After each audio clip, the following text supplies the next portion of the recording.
IndusInd Bank had a stellar run in the past 3 months after Moneycontrol research had recommended the stock for the risk takers. In our ideas for profit today, I'll discuss if there is more steam left for the risk takers from here on as well. Let's take a look at the Q1 earnings first. Now, the most exciting news from the earnings report is the announcement of the capital raising to the tune of 3,288 crore rupees at the price of 524 rupees per share from marquee institutions like Route 1 Offshore, ICICI Pru, Tata Investment Corporation, AIA, as well as the promoters. Now, the equity dilution is to the tune of 8%, and it boosts the bank's capital adequacy ratio by about 125 basis points to a very healthy level of 16.5%. Now, this capital raise amid difficult macro conditions creates buffer to absorb unforeseen asset quality shock as well as provides growth capital for the future, where IndusInd Bank can gain market share from weaker banks and NBFCs. Now, Q1 was a steady quarter with core performance supported by an improvement in the interest margin by 23 basis points on a year-on-year basis to 4.28% and a sharp increase in the trading gains offsetting the 52% decline in the core fees, and that was because of the subdued economic activity. However, much of the higher provision specific as well as on account of the earlier fraud of 240 crore rupees and for COVID, say about 920 crore rupees, suppressed the reported profit.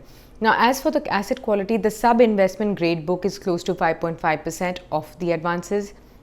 Now, sensitive sectors say gems and jewelry, commercial real estate, smaller corporates, lease rental discounting, along with some non-fund exposure is a part of this book. Now, the good news, however, is that the 5-year average credit cost of the book is just close to 40 basis points.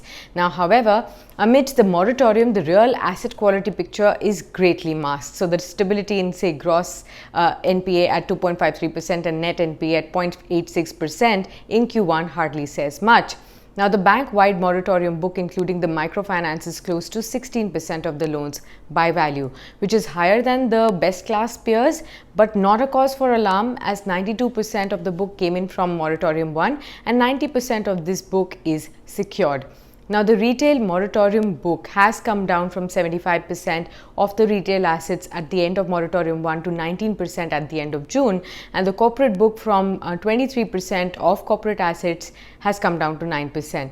Now, in the past 2 quarters also, the bank has substantially stepped up the provision against NPAs, that is, from 53% at the end of Q3 FY20 to 67% right now. Now, the total provision is also about 96% of the gross NPA and 2.5% of loans. However, despite management's optimism, we do feel that post the capital raising, it should take provision cover even higher from here. Now, the bank has reversed the disturbing trend of deposit decline witnessed in Q4 with a sequential growth in the overall deposits. But the savings deposits was actually disappointing this time around. Post the return of normalcy, we do expect the savings account to pick up from here on. But despite the muted growth in the loan book in Q1, the growth driver has been the retail segment. Now, the bank has improved its share of retail in the total loans to, say, 58% and intends to take it higher to 65% in the long run as well. Now, while the immediate road ahead may be bumpy, the bank appears to be over the hump right now. The inexpensive valuation therefore merits attention. Also, however, in the overheated market, we would definitely recommend building up positions gradually on market correction.